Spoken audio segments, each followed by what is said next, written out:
Hello and good evening, everyone who is joining in right now. Welcome to this evening's live discussion on history of salt production and trade in the Thar region, organized by Sahapedia. Before we move on, I'd like to tell you all briefly about Sahapedia. Sahapedia is an open online resource on the arts, cultures, and histories of India, broadly South Asia, based on both curated and crowdsourced content. Saha, Sanskrit for together with, is an invitation to explore together the richness of the Indian cultural landscape. At Sahapedia, people can read articles, watch interviews, browse videos and image galleries. Users can also explore historic sites and natural spaces through virtual walks, timelines, and interactive maps. Today's live session is a part of the Roots of Rajasthan project, partnered with the Royal Rajasthan Foundation, the social impact arm of the Rajasthan Royals, to document the cultural heritage of the state of Rajasthan. And it is now my pleasure to introduce you all to Tanuja Kotihal. She is a professor of history in the School of Liberal Studies at Ambedkar University, Delhi.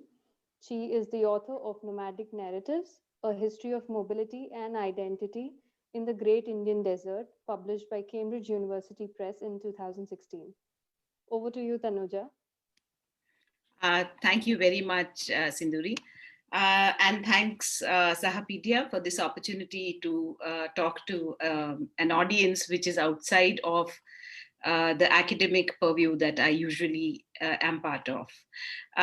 Before I begin, I want to also sort of start with actually how I chanced upon, or how I got interested in the histories of salt in Rajasthan and in wider Indian context also. And it is something that really interests a lot of people and came into focus through not just Gandhi's Dandi March, but also through a variety of cultural and literary contexts. So, like Premchand's Namak Ka Daroga, or various other ways in which this question of how salt became part of, or how salt became important in the anti-colonial struggles and anti-colonial histories of India.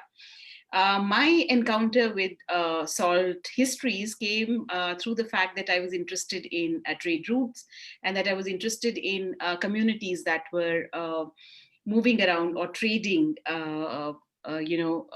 in commodities on these trade routes, and thereby the community of Banjaras, who were largely salt and grain traders, and were a community that was criminalized under the what is known as the Criminal Tribes Act, that was notified under the Criminal Tribes Act, was an important commodity that I was looking at. And through that, I became interested in looking at what was happening to salt trade and what was happening to communities that were operating, particularly Banjaras, that were operating within Rajputana as the contours of trade routes began changing in the region, particularly with the construction of the railway networks.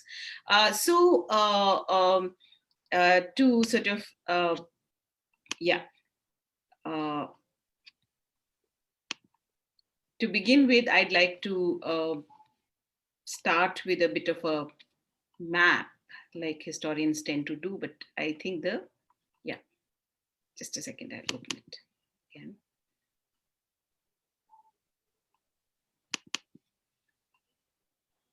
Yeah, here it is.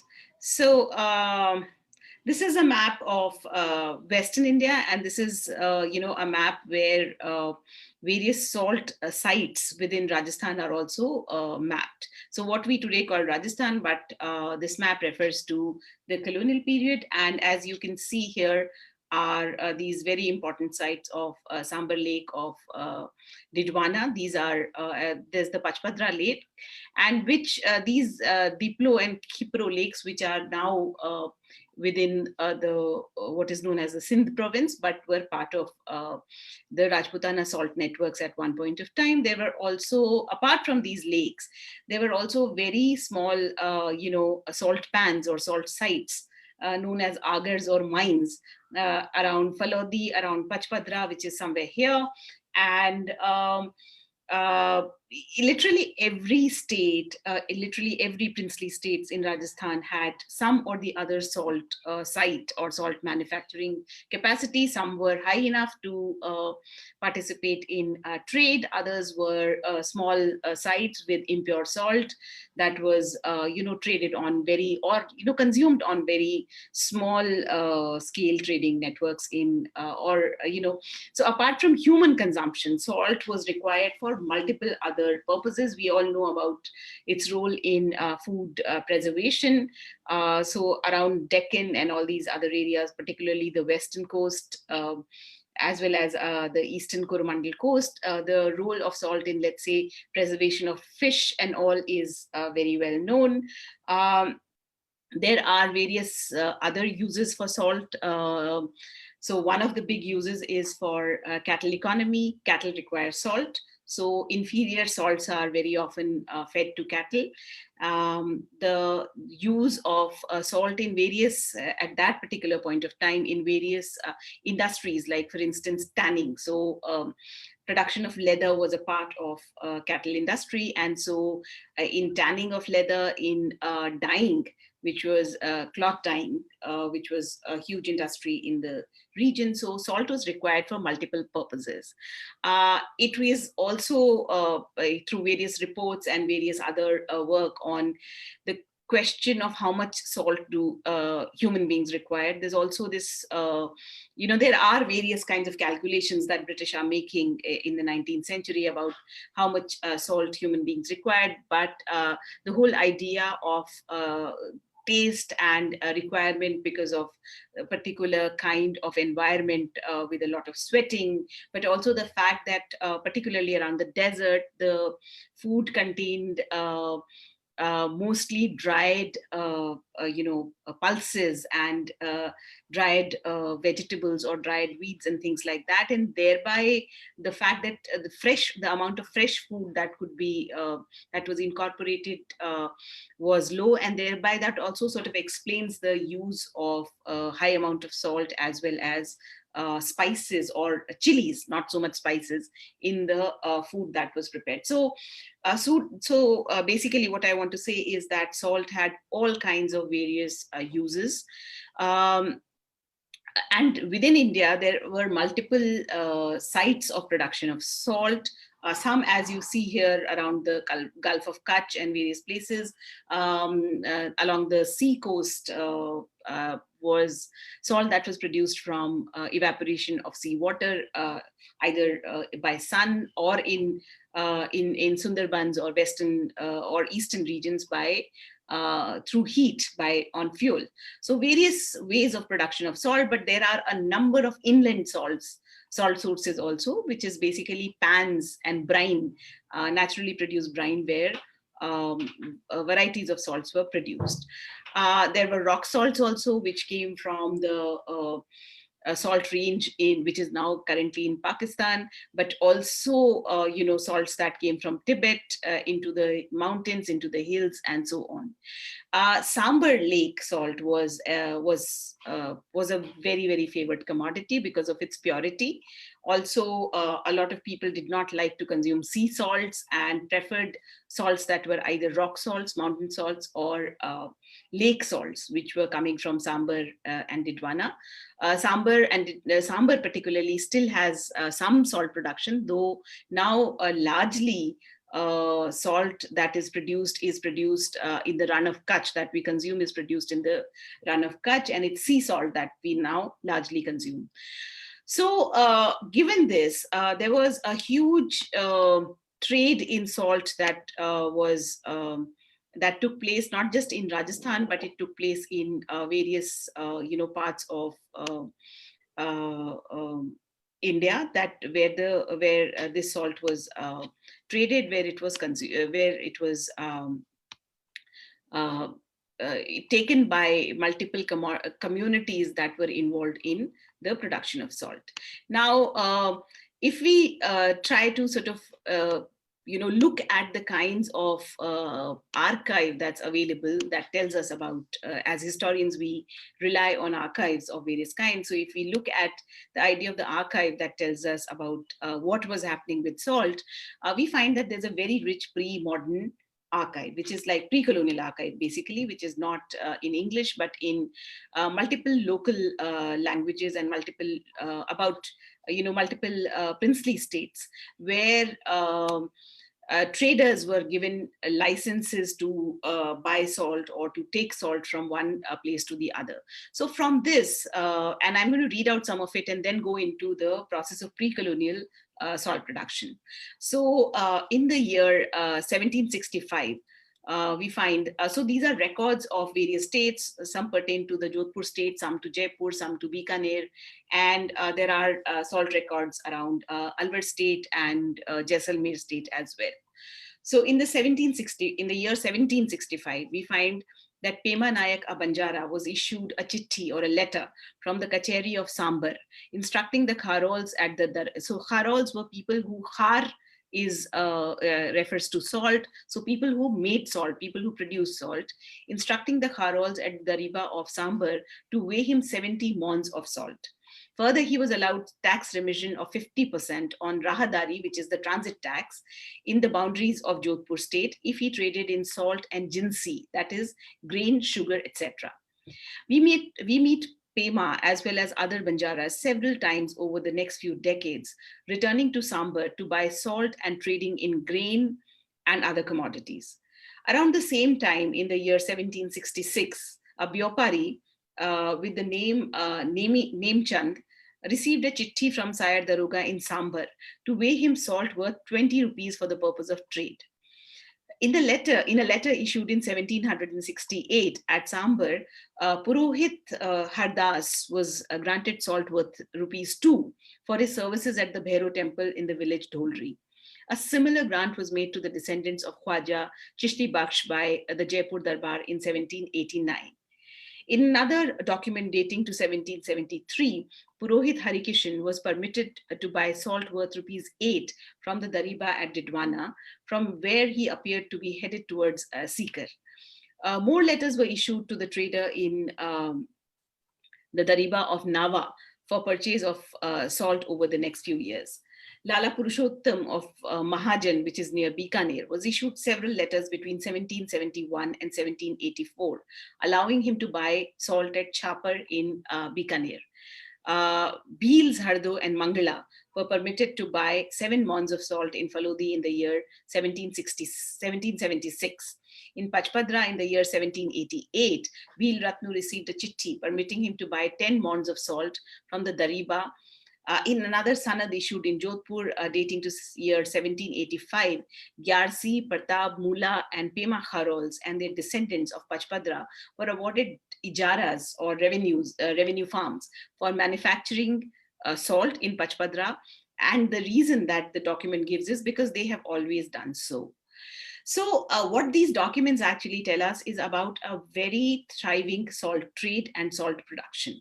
So salt was produced in these agars or in these sites, whether by making what were known as salt pans or kyaris, or in some places brine was accumulated in wells and then it was allowed to evaporate with by sunlight or by the sunshine, and then various ways were used, including introducing various sticks of morali, a local tree that were introduced into the brine pits, and salt sort of clung on to those pits, and the Kharols were the ones who extracted this salt. So the salt was extracted by the community of Kharols. They got letters or they got ijaras or they got permission letters from the various darbars, and these were given because they were the community of salt producers like the Malangis in Orissa. And this salt, out of this salt, usually anywhere between between 1/3 to half was taken by the state as tax. And Rest of it was sold by the Kharols to multiple kinds of traders. Banjaras were a big community, but as you see from the examples that I've given, these salt trade involved bheels. It involved trading communities of the Baniyas as well as Brahmins at times, who came to these salt pits and bought salt and then sold it in their respective trading zones. Interestingly, as these examples would also tell us, that within these states there was also a system of actually paying various people in salt. So, like we come to know about the Purohit in Dholri, who was granted salt worth rupees 2 as his remuneration or for his services. And similarly, in the case of Khwaja Chishti Bakhsh of Jaipur Darbar, we find that he was given, his family was given granted rights in salt, so they had to be paid in salt. And this is a case that in fact comes up in documents in the late in the middle of the 19th century, when this begins to be disputed by the British. They want to pay off in cash and not in salt, and this case comes up again. Khwaja Chishti Bakhsh's descendants dispute it. In fact, the historian of music, Catherine Butler Schofield, has in fact is writing about, and there's a podcast where she talks about a dancing girl called Mayali, who has again by Jaipur Darbar given this right to be paid in salt. And when British dispute that and they want to pay in cash, she questions, she challenges it, and this case also goes on for a while. So you can see that there is an economy of salt, where salt is being produced, salt is being traded by multiple commodities, and salt basically becomes, it is also, states are also using salt literally as a currency to pay certain people. So the economy of salt production and salt trade actually involves multiple levels and multiple stakeholders. Now, salt becomes a huge, in the political histories of these regions also, salt becomes a major kind of commodity, and it becomes a huge issue. The issue, it becomes important because both Jaipur and particularly Jaipur and Jodhpur state, which had a shared jurisdiction over, owing to older treaties, had shared jurisdiction over the Sambar lakes and the Didwana lakes. In the late 18th century, they started, so as some of you may be aware, that after the death of Aurangzeb, within the next 20 years or so, a number of princely states became sort of separated from the Mughal Empire. And there is, in fact, a period where these princely states in Rajputana can be seen as operating with complete freedom at this point of time. That is before they signed the subsidiary alliances with the British in the early 19th century. Now, at this point of time, what we witness is a huge number of internecine warfare or battles or disputes among the Rajput states. So not only are the states fighting with each other, but they are also, there's a lot of, battles of succession or disputes of succession that take place in the region. And interestingly, we find that following these disputes of succession, in the case of the Jodhpur and the Jaipur states, they very often invite outsiders. So at times it is the Pindaris, at times it is, at times these are also mercenary warriors who are called. There are a number of mercenary armies in this region at this point of time, but most importantly, Marathas. So Marathas by this point of time are a very significant factor in the history of Western India. And usually the modus operandi is settling, these claims of tribute. So Chaut and Sardeshmukhi, where they extract these tributes from the states, and in return they basically offer peace in return. So. But in the case of Jaipur and Jodhpur, Marathas are called in to settle various disputes, and in return there is very little that can be offered, and like it happens, like the important sources of revenue are offered. So in areas where there is a lot of agricultural revenue, it is these rich paragnas that are offered either to British later on or to Marathas at this stage. But here we find by something like 1760s and 70s, we find that Marathas are heavily implicated into what is happening in Rajputana, and what is offered in return for the services that Marathas are offering to both Jodhpur and Jaipur state are revenues from Sambar and Didwana. So politically also, this is a very, very important kind of, let's say, a factor in the economy of this region, in the political economy of this region. This is a region that depends, particularly Jodhpur, was a region that depended a lot on revenues that came from trade and not so much on agriculture. And so salt revenues were a significant part of it, and salt revenues were signed over to Marathas following various disputes when Marathas after a point of time began attacking both Jaipur and Jodhpur, and after the Battle of Lal Sot, the war indemnities came to such a point that the revenues of the salt lakes were signed over. Now, after a point of time, it became difficult for the princely states to keep on countering Marathas. Marathas were a formidable force, and their depredations were pretty heavy in the region. And so by the time, early 19th century, we find from something like 1812 to 1822, literally all the Rajput states have signed what are known as the subsidiary alliances with the British, basically to counter the Marathas.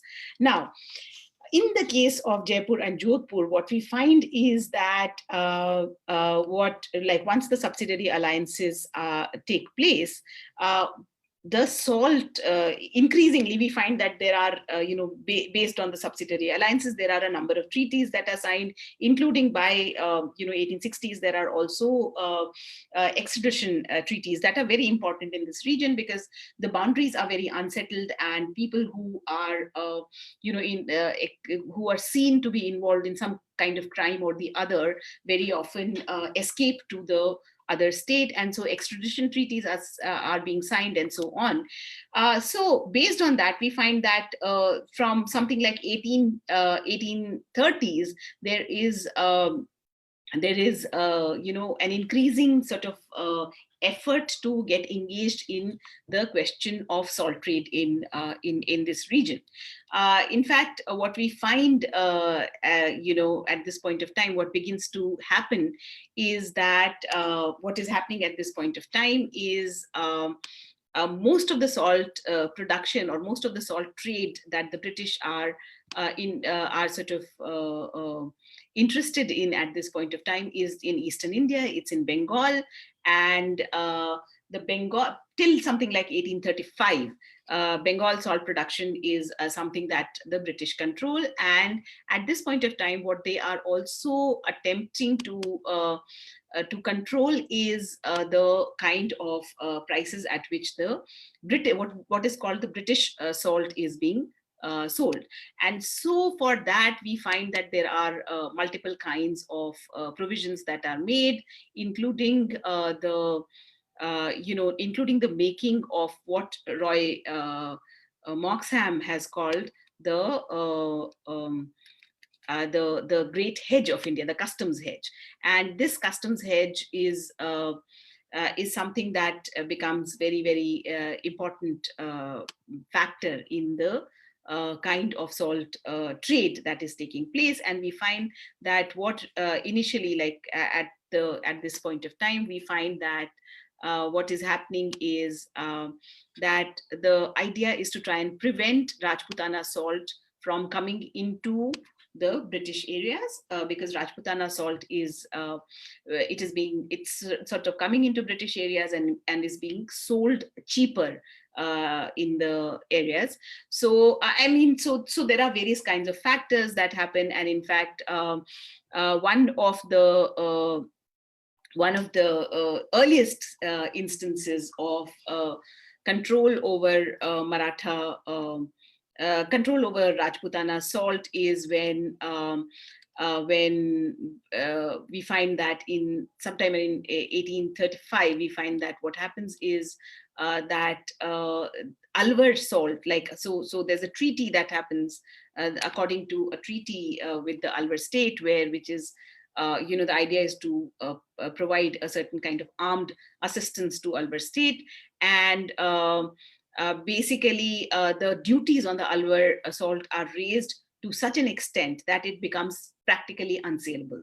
So by this manner, there's an increased British intervention that takes place in uh, in in um, in Rajputana.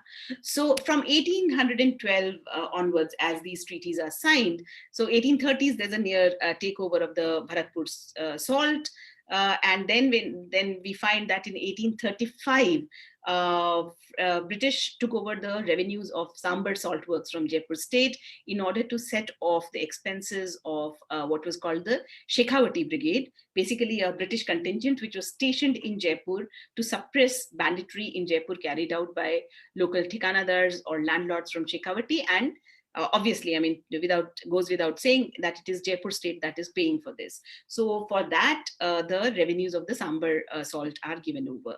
By 1840, a similar the Jodhpur side of the lake has been acquired, and this became a pattern where initially salt revenues, and initially it's only salt revenues, but later on the management of the salt work was also ceded to the British in return for political, military, or financial support. In fact, we find that in 1879, Jodhpur gave away Didwana, Pachpadra, and other minor salt sources in return of for a loan of 24 lakhs. So, so as we see, like salt sources were politically important, and they were important, in terms of as these assets that were being exchanged in order for political protection and so on. So 1869, we find that Roy Moxham talks about a 2,472 miles long customs hedge that is dedicated entirely to the prevention of cheaper Rajputana salt. And Moxham writes that it is from Torbella to a point on Mahanadi and was guided by an army of 12,911 officers and men. Consignments of salt and sugar were liable to examination when they entered the jurisdiction of the line, which was a zone 10 to 15 miles in width, and were examined at the posts open for trade and traffic, all of which were under European supervision. Wherever it was possible, a hedge was cultivated so as to form a natural barrier, and in places the hedge thus formed was impenetrable. So, despite this customs hedge, it was felt important that it was important to control the production, particularly in Sambar and Didwana. And so 1869-70, the extradition treaties are signed. Salt treaties were signed in the same period, and which basically meant that the British now had control over all the salt sources. It meant that they decided, and they took basically based on various surveys, which salt sources were profitable enough for salt production to continue, and which salt sources had to be closed down. This didn't just happen in Rajputana, it happened in various places. So that's how, in fact, the Bengal salt production completely dried up. Now, I will not go into figures at this point of time in terms of how much salt was being produced, but basically the salt assumption of management at both these very important salt sources in Didwana and Sambar meant that there were quite a few changes that took place in terms of like what was happening. One of these changes is that the Kharols, who were the traditionally the salt producers, and who used to, as I said, like the letters were given or the contracts were given because they always had these contracts. This was their job, but a different system of licensing, a different system of deciding in terms of like who they were now, and their position then gets reduced from being these revenue farmers who produced salt for themselves and were as producers selling salt to traders. They get reduced to being these contractual producers, or they sort of at times even like contractual workers. So they become, like, in some senses, daily wagers, or they work for wages now. Now they're not producing salt as independent manufacturers of salt, but they are producing salt for the British salt works. So that's one thing. The other important thing that happens is that there's also a kind of like what is called the systematization, which means that shifts, changes in systems of weighing. So earlier, people could take salt in whichever kinds of bags they wanted, or in mounds, or in carts, or so on. So there's a systematization of certain, fixed kinds of bags in which salt can be now weighed. In fact, there is a way of measuring where the measuring stick is sort of fixed onto ground, and the height of the salt mound is then seen as a measure. There's also, so earlier, in fact, they say what they find is that unlike in other places where salt is given to the traders to in a wet state, so like it's heavier to weigh when it is given as in a wet state. What is found is that in Sambar and Didwana, the process was to actually dry out the salt before it is given out, and they sort of object to that process as well, in terms of like saying that this basically means that traders had it better in Sambar and Didwana. The other thing is that they also sort of, because that's it's in some senses these are very, very bureaucratic records that we find. So there's also a mention of like how they sort of rework the measurements in order to assuming that like there's always an overweighing that's happening to underweigh, so that a balance could be maintained. So in some senses, what's happening here is that the whole sort of working structure of these places is beginning to change. And in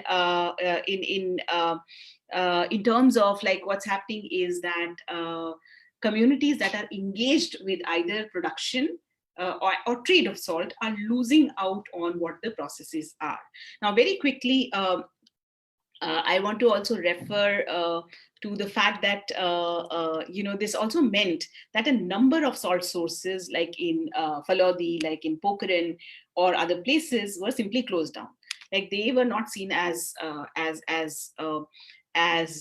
productive, and they were not seen as profitable. And in fact, like what we find is that in a document which is about the salt laws, it very clearly says that the suppression of manufacture of earth salt, for abolition of transit duties, of all restrictions upon trade in salt on which duty had been paid to the government of India. So salt laws also stipulated that no salt would be brought into Marwar, and I'm talking about the Jodhpur state, but similar treaties were signed with other states as well. No salt would be brought into Marwar, nor salt from the daribas of government at Pachpadra, Nawa, Sambar, Didwana, and Falodi shall be taken out. Anyone doing so will be fined rupees 250 or jailed up to 3 months, and all salt found in possession confiscated. So in fact, like as we read these salt manuals, we find that there are provisions to, so for instance, hakims are told to exercise a close and rigid supervision of tracks to put to an end to the manufacture of salt in prohibited sources. It was recommended that that the houses of kharols could be searched, that if there were thoris or bauris or bhils that were found to be carrying salt, they could also be caned, and so on. So it's a whole sort of regimented a regime of criminalization that begins to happen around salt trade. So people who were traditionally, conventionally producers and traders of salt, their work has now by 1870s, it has turned into a crime. So it is turned into smuggling. And this is also, by the way, please remember, happening in conjunction with the Criminal Tribes Act, which is coming in 1871, which is criminalizing a number of mobile communities in the region. So suppression of smuggling becomes a huge thing, and people are being arrested for smuggling salt. Now, there are two more things that I want to focus on. That we do find that there are evidences of local thikanadars, particularly around Pachpadra, which is around Barmer district and these regions. We find that there is some opposition, because there it's also a question of rights. So a lot of salt documentation and a lot of archival records around salt are about questions of rights, like, so not just the rights of the Kharols, but also the rights of the zamindars. And so there's a lot of, like, they're raising a number of questions about, like, so why are our Kharols not getting letters to trade? There's also, like, about, like, who is coming, and so what's happening to, so how, like, the fact that when the outside traders come, they bring in these horses and asses, and they sort of despoil our fields and so on. So there's some sort of litigation. There's a lot of litigation, in fact, that happens around rights to production of salt, to rights of people who own these salt pits or land where salt is produced, and the conventional duties that they were getting from whether it is Jodhpur or Bikaner or Jaipur states. So one part is, of course, there is some opposition, there is some litigation that is taking place well into early 20th century. The other thing that I want to point out, and I would sort of, with this, I'll bring this talk to an end, is its relationship with the railways. Now, railways is something that sort of is completely changing the face of trade in this region. The railways in particularly in Marwar region are being laid to facilitate the transit of salt and salt sources from the region. So the first line that was constructed was the Malwa Rajputana Railway in 1882, and it ran 24 kilometers from Sambar Lake to Kuchaman Road. This line connected the salt works of Sambar with Malwa, Central India, and United Provinces. Next, the Jodhpur-Bikaner line that connected the Thar region with Punjab and Sindh. The districts through which the railway lines were to pass were Didwana, Marot, Sankra, Shev, Jalore, Jaswantpura, and Sanchor in Marwar. Now, I just sort of, in just a second, I want to show you the map of this region of the salt works. Just a second, I need to share my screen.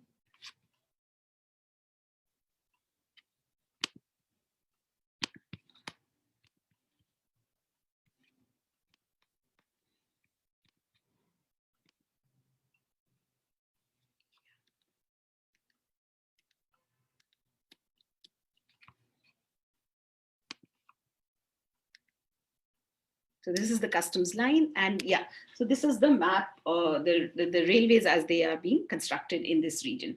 So basically what we begin to find in this region is that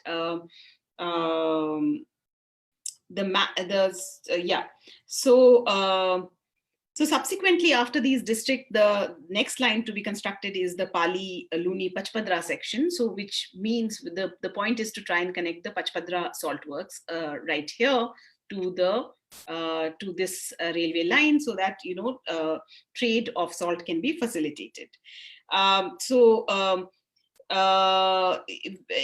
So the section of Jodhpur State Railway, this section of Jodhpur State Railway also became operative in 1884 in order to control and facilitate long-distance British trade in salt. British, along with extending the railways, also brought into use what was known as the through traffic system in 1876.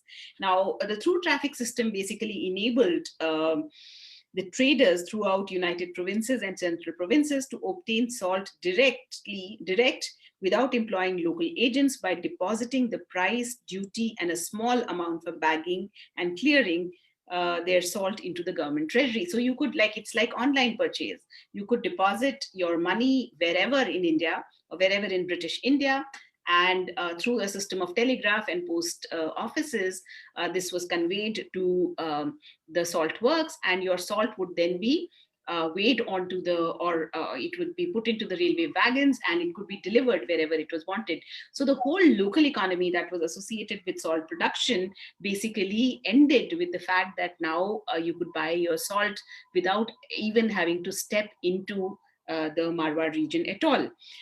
So the through traffic in Sambar, about 36% of salt trade, and in Pachpadra, practically all rail-borne salt trade was through traffic.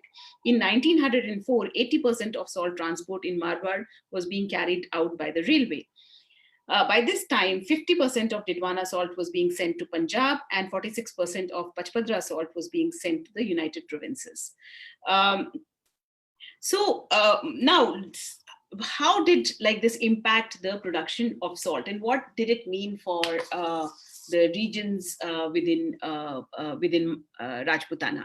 Now, the first thing is that, of course, we find that there is an increase in production in salt in Sambar and Didwana. The salt works they show an increase in production. If we so they show an increase in production in salt in these regions. But on the other hand, what we find is that this sort of connection of railways with salt production basically meant that other salt sources or other salt sites like Pachpadra, for instance, they simply died out. What was found, in fact, is that, for instance, with Pachpadra right here, what was found is that the salt pans were spread over. They were not really very close to the last railway section. You still needed bullocks, you still needed ass loads, you needed camels to cart the salt to the railway stations. For that, if you needed pack animals to do that, then you needed water, you needed labor.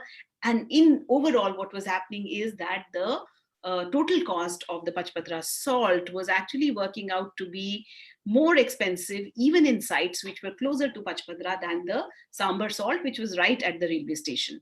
So basically, this meant that while, so if you see, these are Falodi and Pokhran, these were the other sites where salt production took place, and these were not connected by the railways even till the early 20th century. And so what we find is it's not just about the salt. Basically, what happened is that what begins to happen is that older trading towns, the older trading sites begin to die off. They fall off the new trading routes or new trading circuits that are developing, and newer towns begin to develop, which are close to the railways. So basically, what happens because of the railways is that the older caravan routes, older salt, whether it was salt or other commodities, it's the older routes that begin to die off. And so Pokhran and Falodi, basically salt production, of course, it was halted stopped because of the salt treaties, but also whatever little local salt production or, that there was, because railways sort of shunned these areas right in the beginning, or like in the case of Pachpadra, railways basically increased the cost and the local networks died off. So basically sites like Pachpadra salt production ends in these places in the early 20th century. Because locally consumed, you could not even locally produce salt. You could not, even if it is available, you could not locally produce salt because that was criminal, and people could be punished for producing salt, which meant that even in sites in places like Rajasthan or Rajputana, where salt was in abundance, where various kinds of salts were produced. Salt prices shot up. That became expensive. Communities that were engaged in salt production and salt trade were criminalized. So the other sort of documentation that we find in the archives is around the criminalization of trade, where we find that very often salt smuggling became a huge factor, and that is again associated with questions of sovereignty, questions of jurisdiction, questions of legal reach, and so on. So we very often find that the criminal, the records, the police records, like talk about these various local thikanadars who are accused of encouraging salt smuggling, who are accused of promoting or sheltering people who are either involved in cattle theft or they are involved in salt smuggling. So there's a whole kind of a criminalization, a sort of criminalization of what is hitherto considered to be a legal commercial activity around salt. So there's a complete sort of reworking of the trade network, but there's also, because the trade network is reworked and is altered, is shifted, that also means that people who were earlier involved with this trade are also then put out of this trading network, and they are criminalized. So what I want to finally to conclude point out is that what we sort of see as in the 18th century records that I see as a thriving legal activity is something, because it is like it becomes associated with larger British trade networks. It gets into a kind of what is seen as a systematized commercial practice, leads to marginalization as well as criminalization of a trading activity and of people who are associated with the salt trade. So thank you very much.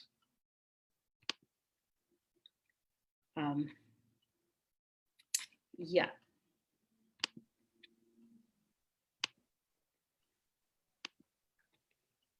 Yes, I'm. Yeah, there are. Do I read these out, the questions, or? You can read it out, no problem. Yeah, so Arijita, hi Arijita, nice to see you here. In the pre-company period, salt from Sambar Lake was imported into Bengal, but company state imposed prohibition on this importation. Is there any reference in the archives of this trade?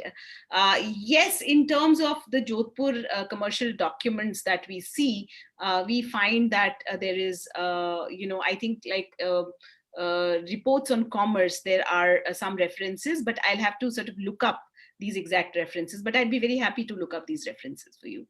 What are the sources where you mention these illegal smuggling of salt, also of the punishment? Foreign political records, as well as some of the records of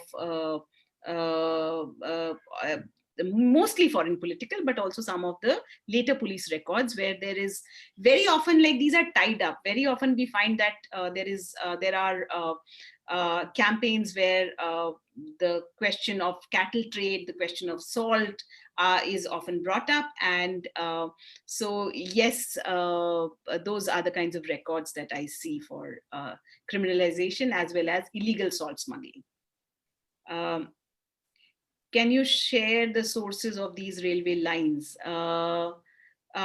Okay, so the mostly I have referred to railway records in Rajputana in the Bikaner State Archives, and yes, I can share a bibliography. The larger bibliography I think was shared in another talk, but yes, I can.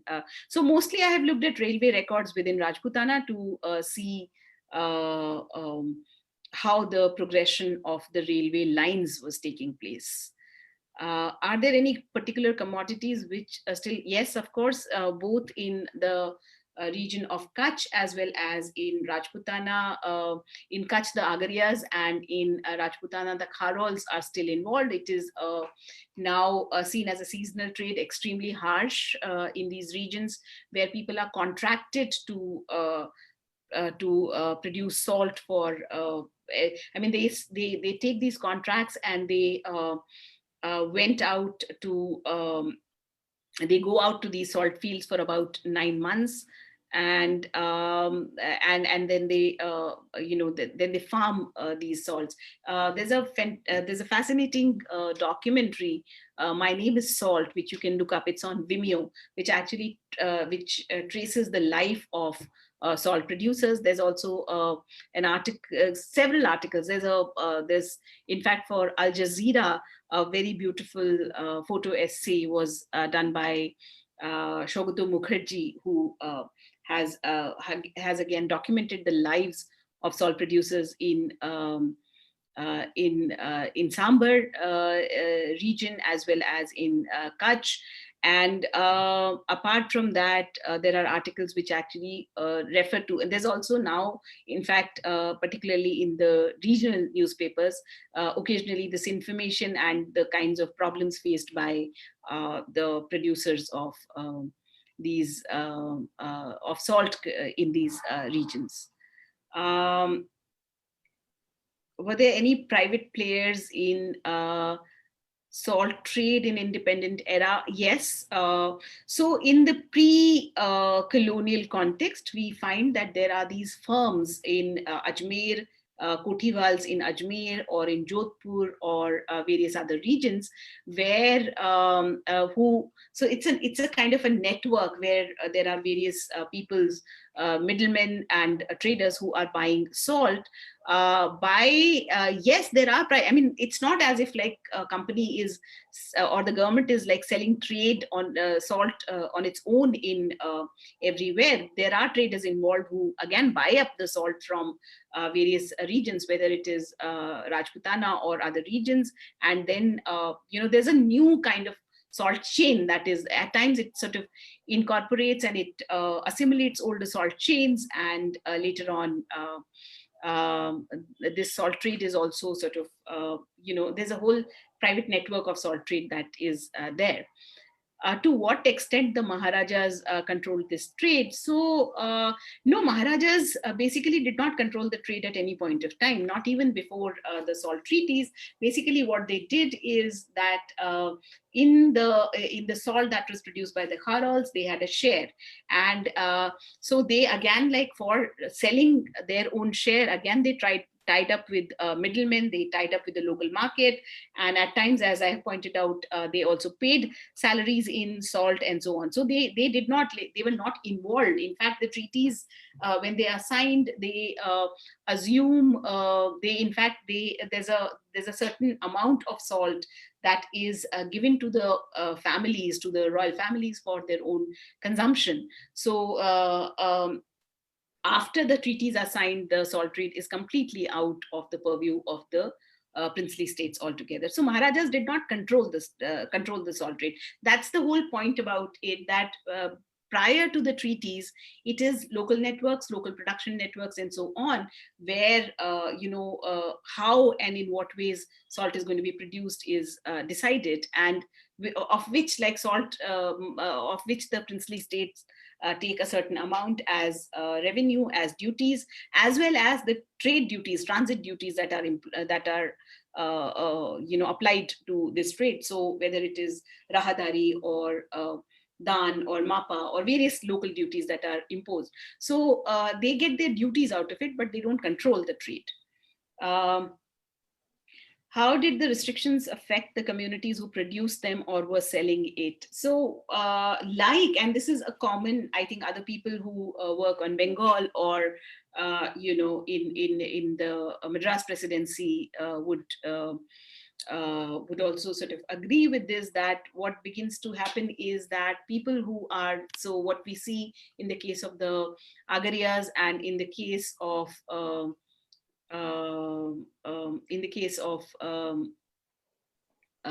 Kharols in Rajputana, what we find happening is that people who are earlier involved with the production of salt, their traditional rights, so the kinds of agreements that they have with salt on the with the state on the basis of which they are producing salt, these are eroded. So rather than being independent producers of salt, very often we find that these groups or these communities then turn into either wage workers or contract workers and so on. And again, because there's a certain kind of systematization, as it is as it is said that that sort of happens with salt trade, that means that communities that were previously engaged with salt trade also get edged out of the salt of the trade in salt. And we find, interestingly, particularly with the case of Banjaras, because Banjaras are also notified. So there's a lot of like criminalization of the Banjaras that takes place. So whether it is, so they are accused of all kinds of things. So whether it is cattle lifting, there's also like among various kinds of other charges that are levied upon Banjaras, it's also child lifting, kidnapping. And so Banjaras get criminalized, and their sort of share in both salt and grain trade is something that is very often taken up by the railways. So in fact, there are reports that then point out like how Banjaras used to frequent certain areas, and now with the coming of the railways, the Banjaras have been edged out. So basically, what happens is that either the communities that were producing it or were selling it were basically either criminalized or edged out of the processes of production of salt. Uh, I'm sorry, I missed out the question. Can you tell us the name of the salt or the source that you're narrating from? So I look at a number of 18th century, late 17th, early 18th century and late 18th century sources, which are pre-colonial sources from the states of Jaipur, Jodhpur, and Bikaner. Apart from that, I look at the Rajputana agency files in the National Archives, salt files in the Rajasthan State Archives, and so on, railways, some around cattle census, and so on. So these are the kinds of sources that I have used for this talk. So yes. Is there anything that I can now answer? Yeah, there you are. I think we have answered all the queries that we have gotten. I think we can close the session now. So thank Thanks you, a lot. Tanuja. It's a pleasure. Thank you so much for taking out time to do this. It's been a very, very interesting piece. If you go to the live session comment section, I think most of them are appreciation comments rather than questions. I think people have discovered a new aspect about salt and that there could be a history.